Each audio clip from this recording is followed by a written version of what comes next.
အားလုံးပဲမင်္ဂလာနာနဲ့ခင်ပါလို့ခေါ်စတဲ့အလိုက်ပါတယ်ခင်ဗျာဟုတ်နေ့ကကျွန်တော်ဗီဒီယို show လေးကျွန်တော်editing လုပ်ပြီးတော့တင်ထားပါတယ်ဒီနေ့ကျွန်တော်အစားနဲ့ဆုံး ECC လေး view လေးကြည့်လို့ရအောင်လို့ကျွန်တော်အခုဗီဒီယိုအစားနဲ့ဆုံးကျွန်တော်ပြန်ပြီးတော့ပြန်တင်လိုက်ပါတယ်ခင်ဗျာ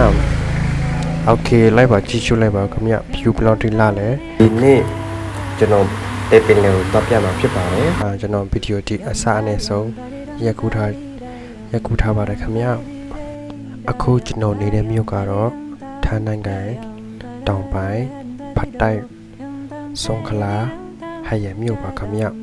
ဒီနေရာလေးကတော့စုံစာဆရနာလို့ခေါ်ပါတယ်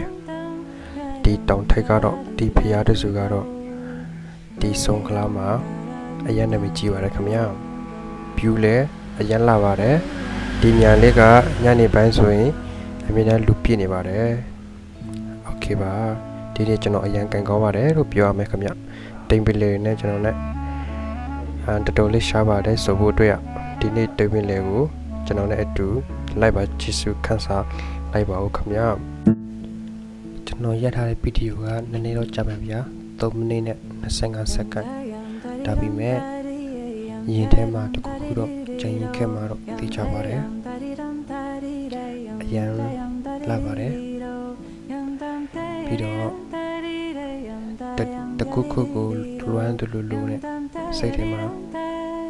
အဲလိုမျိုးဖြစ်လာမှသိချပါတယ်ဟုတ်ကဲ့